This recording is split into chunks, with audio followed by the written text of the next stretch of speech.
सुनो मेरी बात, बाइबल में एक आयत लिखी, उसने कहा वो आत्मा जो यीशु मसीह के अंदर बसता था, अगर वो तुम में होगा तो जिस आत्मा ने यीशु मसीह की मुर्दा देह को जीवन दिया, वो तुम्हारी मुर्दा देह को जीवन क्यों नहीं देगा? आप मेरी बात समझे कि नहीं? अपने पड़ोसी से पूछो कि क्या तुम में आत्मा है। 2 कुरिन्थियों 3 उसकी 17 आयत स्क्रीन पे पढ़ेंगे। लिखा, प्रभु तो आत्मा है, जहां कहीं प्रभु का आत्मा है वहां स्वतंत्रता है। मैं थर्सडे पहला पार्ट में मैंने समझाया कि पवित्र आत्मा क्यों जरूरी है। वो युक्ति का आत्मा है, वो आपको युक्ति देता है आपके बिजनेस के लिए, आपकी सेवा के लिए। शैतानी युक्ति नहीं जो लोग कॉपी मार मार के ले लेते, वो युक्ति नहीं। ओरिजिनल युक्ति परमेश्वर आपको देता है। वो आपको युक्ति का आत्मा है, वो पराक्रम का आत्मा है, वो दिलेरी का आत्मा है, वो डर को भगाने वाला आत्मा है, वो सामर्थ का आत्मा है। अगर वो आपकी जिंदगी में हो तो बाइबल कहती है आपकी जिंदगी में फिर आजादी होगी, क्योंकि जहां कहीं प्रभु का आत्मा है, 2 कुरिन्थियों 3 उसकी 17 आयत पढ़ेंगे, वहां क्या है? वहां आजादी है। हालेलुया। जहां कहीं परमेश्वर का आत्मा है वहां क्या है? वहां आजादी है। इसका मतलब अगर परमेश्वर का आत्मा मेरे फाइनेंस में, बिजनेस में होगा, अगर परमेश्वर का आत्मा मेरी सेहत में होगा, अगर परमेश्वर का आत्मा मेरी जिंदगी में होगा, तो मुझे आजादी मिलेगी।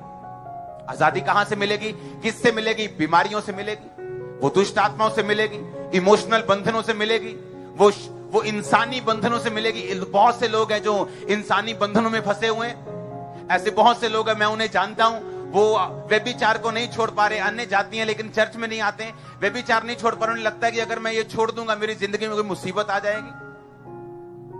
उन्हें लगता है अगर मैं इस दिन को शराब नहीं पीऊंगा तो मेरी जिंदगी में कोई तूफान आ जाएगा। उन्हें लगता है अगर मैं इस टाइम को बलि नहीं दूंगा। ये इंसानों के बंधन है, ये शैतानों के बंधन है, ये बाबाओं ने डाले हुए बंधन है। और यीशु मसीह ने कहा अगर परमेश्वर का आत्मा जहां होगा वहां आजादी होगी। क्यों शैतान पाप करने के लिए प्रेरित करता है? क्यों व्यभिचार करने के लिए बोलता है? क्यों वो चोरी करने के लिए? क्योंकि जिस टाइम चोरी की, व्यभिचार किया, आत्मा उठ गया, आत्मा चला गया, स्वतंत्रता खत्म। तुम क्रिश्चियन नाम के हो, सिर्फ काम के नहीं हो, फिर तुम्हारी लाइफ में बॉन्डेज होगा, बंधन होगा, और कुछ भी तुम्हारी जिंदगी में नहीं होगा।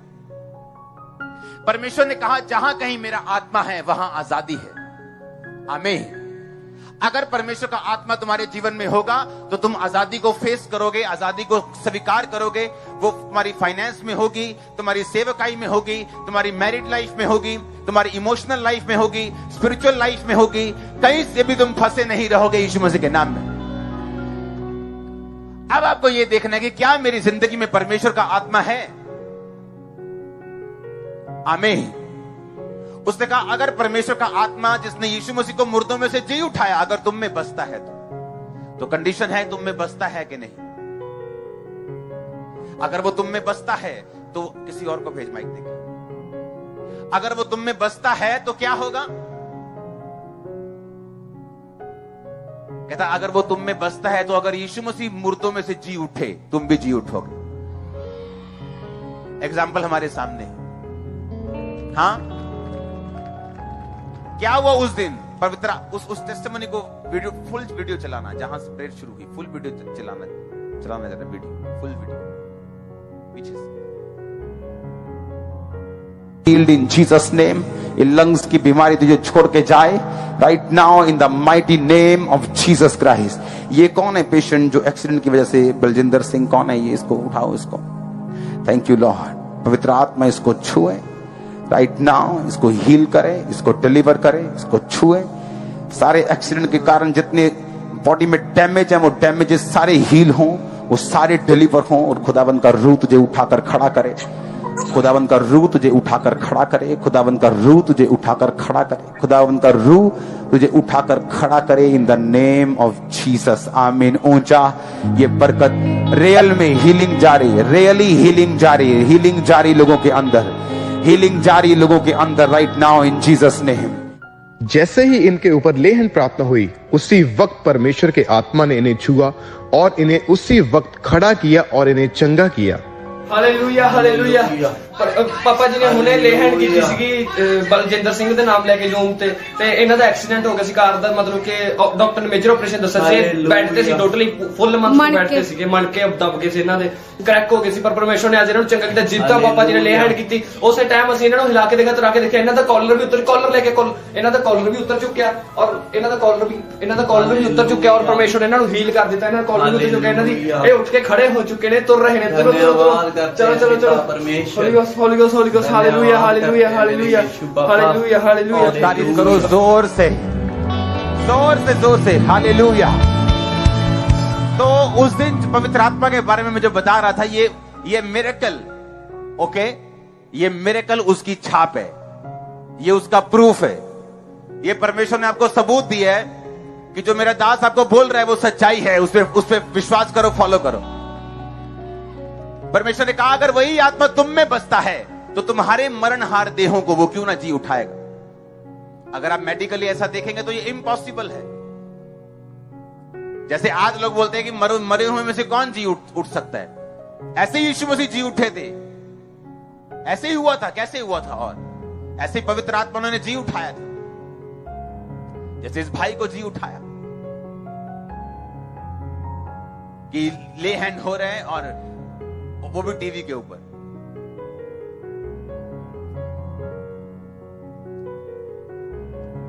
बहुत सारे ऐसे टीवी हैं जिनके हमें मैसेज आते हैं कि आप टीवी के ऊपर ले हैंड प्रार्थना नहीं करेंगे। जो टीवी के मालिक हैं, जो कि आप टीवी पे ले हैंड, मुझे मालूम है वो क्यों बोल रहे हैं, क्योंकि शैतान को पता है क्या हो रहा है, उसको पता है क्या हो रहा है।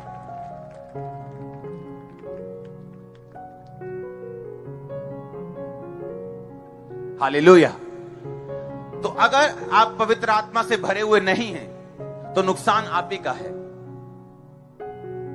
अगर आप पवित्र आत्मा से भरपूर नहीं हैं तो शैतान आप ही की चीजों को चुराने की कोशिश करता है और कई बार कामयाब भी होता है, क्योंकि वो सामर्थ्य से डरता है, क्योंकि वो फायर से डरता है। उसे मालूम है कि पवित्र आत्मा से भरे हुए जन को हराना पॉसिबल नहीं, इसलिए वो आपको पाप देता है, वो आपको परीक्षाएं देता है, वो आपको लालच देता है, वो आपको डरा के कई बार धमका के कई बार आपको पीछे करने की कोशिश करता है, क्योंकि डरपोक लोगों में परमेश्वर का आत्मा नहीं बस सकता।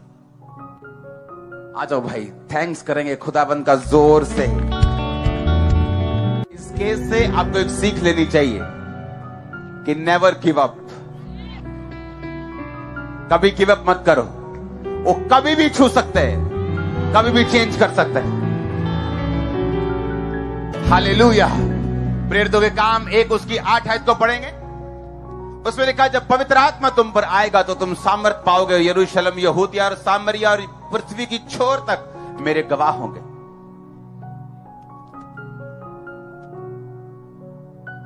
अपने पड़ोसी को बोलो सब कुछ पवित्र आत्मा ही है। ऊंची आवाज में बोलो सब कुछ पवित्र आत्मा ही है। फिर से बोलो ऊंची आवाज में, सब कुछ पवित्र आत्मा ही है। आमीन।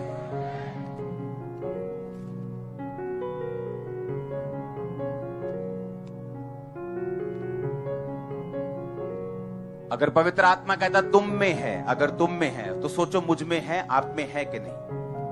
कहता अगर तो वो तुम में है तो जिसने यीशु मसीह को मुर्दों में से जी उठाया, जिस पवित्र आत्मा ने तुम्हारे मरणहार देहों को वो क्यों नहीं जी उठाएगा।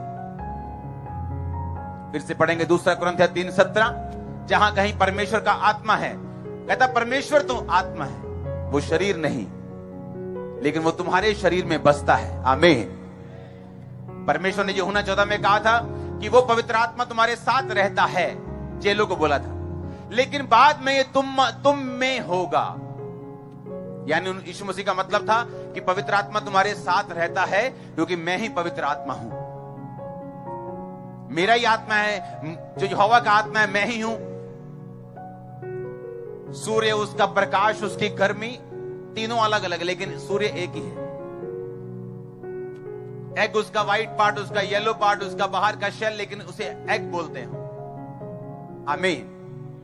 उसी तरह से परमेश्वर बाप, परमेश्वर बेटा और परमेश्वर पवित्र आत्मा, तीनों का काम अलग अलग है, लेकिन वो एक ही परमेश्वर है।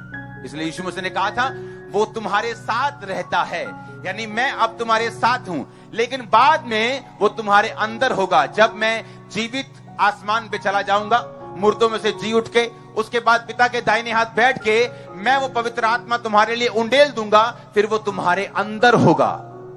आज वो हमारे अंदर है। यीशु मसीह ने कहा था, जो कोई प्यासा है तो मेरे पास आओ, मैं तुम्हें वो पानी दूंगा, वो तुम्हारे जीवन में अनंत जल का, जीवन जल का वो सोता बन जाएगा। ये किसके बारे में परमेश्वर बोल रहा था? पवित्र आत्मा के बारे में। अगर तू प्यासा है, तू जानता, इंसान जितना मर्जी घूम ले, वो अपने कैरियर में कामयाब हो जाए, वो बड़ा स्टार बन जाए, वो छोटा स्टार बन जाए, वो बड़ा बिजनेसमैन बन जाए, बड़ा जॉब वाला खब्बी खान बन जाए, लेकिन हमेशा खाली फील करता है। अंदर का वैक्यूम कोई भरता नहीं। अंदर की बेचैनी ना पैसा खत्म कर पाता है, ना परिवार खत्म कर पाता है, ना लोग खत्म कर पाते हैं, ना पैसा खत्म कर पाता है। टीवी पे देखते हैं, अच्छा मालदीव, वाह बड़ा मजा आएगा, मालदीव जाके भी देख लेता है, मजा नहीं आया, अभी भी खाली है। अच्छा अमेरिका जाके भी, अच्छा नाइक के शू, नाइक के डाल लेता है, अच्छा जॉर्डन के डाल लेता है, अच्छा फॉर्च्यूनर ले लिया, अच्छा मर्सिडीज भी ले, तभी भी खालीपन भरता है परमेश्वर का आत्मा, ना कि कोई मटेरियल, ना कि कोई जिस्मानी आशीष। और इसीलिए परमेश्वर ने कहा कि वो तुम में होगा। अगर वो तुम में होगा, तुम सेटिस्फाइड लाइफ जियोगे, विक्ट्री लाइफ जियोगे, जयवंत जीवन जियोगे। अगर वो तुम में नहीं होगा तो आजादी नहीं होगी, तुम बंधन फील करोगे, तुम्हें लगेगा जिंदगी एक संघर्ष है, तुम्हें लगेगा तुम जिंदगी में संघर्ष करने के लिए आए हो, जबकि बाइबल ऐसी बात को बयान नहीं करती। ये एक श्रापित वर्ड है जो इंसान खुद बोल के खुद ही अपने वर्ड्स के नीचे फंस जाता है कि जिंदगी एक संघर्ष है। ये इस सदी का सबसे बड़ा झूठ है। क्या आपने अपने बच्चों को संघर्ष करने के लिए पैदा किया? आप चाहते हो कि जब आपका बच्चा पैदा हो, उसकी एक टांग ना हो, एक बाजू ना हो, और सारी उम्र वो संघर्ष करे? आप चाहते हो? क्या आप प्रभु से अच्छे हो कि वो सबसे अच्छा है? अगर तुम नहीं चाहते तुम्हारा बच्चा संघर्ष ना करे, तो परमेश्वर चाहता है क्या कि तुम संघर्ष करो? Life is a struggle. ये झूठ है, ये शैतान के शब्द हैं जो बोए गए हैं ताकि आप इन पे बिलीव करें और लाइफ को स्ट्रगल मान के चले। लेकिन पवित्र आत्मा क्या कहता है, बाइबल क्या कहती है? 2 कुरिन्थियों फिर से पढ़ेंगे, जहां कहीं परमेश्वर का आत्मा है वहां तो क्या है? वहां तो आजादी है, वहां संघर्ष तो लिखा ही नहीं है। वो कह रहा है फाइनेंशियल आजादी है, वहां पे फिजिकल आजादी है, मेंटल आजादी है, स्पिरिचुअल आजादी है। जहां कहीं परमेश्वर का आत्मा है वहां तो स्वतंत्रता है, वहां तो आजादी है, वहां तो ब्लेसिंग है, वहां तो छुटकारा है। कहता अगर वो आत्मा तुम में बसता है, तुम्हारे मरणहार देहों को जिला देगा, वो हड्डियों को जिला देगा, ब्लड को जिला देगा।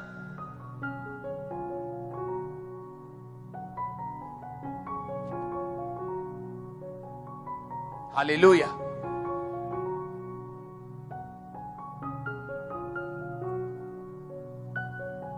कोई एक पांव की किसी की हड्डी हो, वही उसको 6 महीने जीने नहीं देती। और सबको मालूम है रीढ़ की हड्डी अगर टूट जाए तो उसका हल क्या है, सबको पता है। ऑपरेट करके भी लोग उठते नहीं बेड से। जब क्रैक हो जाती है उसका कोई हल नहीं, वेन्स दब गई, नस दब गई, चल नहीं रहा बंदा 25 साल से। देखा है कि नहीं देखा? मैंने हजारों को देखा। जहां कहीं परमेश्वर का आत्मा होगा वहां क्या होगा? आजादी होगी। अगर वो हम में बसेगा तो हमारी मरणहार देहों को परमेश्वर ने क्या कहा? वो जी उठाएगा। रोमियो 15 उसकी 13 आयत को पढ़ेंगे। परमेश्वर जो आशा का दाता है, तुम्हें विश्वास करने में सब प्रकार के आनंद और शांति से परिपूर्ण करे और पवित्र आत्मा की सामर्थ्य से तुम्हारी आशा बढ़ती जाए। इसका मतलब क्या? तुम्हारी होप बढ़ती है। कौन ऐसे बोलता है लाइफ इज ए स्ट्रगल? जिनकी आस खत्म हो चुकी है, जिनको लगता है मेरा पति अब चेंज नहीं होगा, अगर दारू पीता है चेंज नहीं होगा, अगर मार कुटाई करता है चेंज नहीं होगा, अगर बच्चा नशे में चला गया है चेंज नहीं होगा, अगर उसकी परसेप्शन बन गई है कि माता पिता के साथ नहीं रहना, मुझे कूल होना है, कूल बनना है, घर के बाहर रहना है, ये चेंज नहीं होगा। और बाइबल कहती है अगर पवित्र आत्मा तुम में हो, उसकी सामर्थ्य से तुम्हारी आशा बढ़ती जाएगी। आप समझ रहे इस बात को? आशा बढ़ेगी क्या? नहीं, एक दिन ऐसा होगा, एक दिन ऐसा होगा, एक दिन ऐसा होगा, एक दिन ऐसा होगा, एक दिन मेरा फाइनेंस, एक दिन मेरी ये चीज, एक दिन मेरी ये चीज। आप मेरी बात समझ रहे कि नहीं? आपको मालूम होगा कि पवित्र आत्मा की सामर्थ्य से आपकी आशा बढ़ेगी। अगर किसी में आज आशा नहीं है, वो निराश बैठा है, बेआस बैठा है,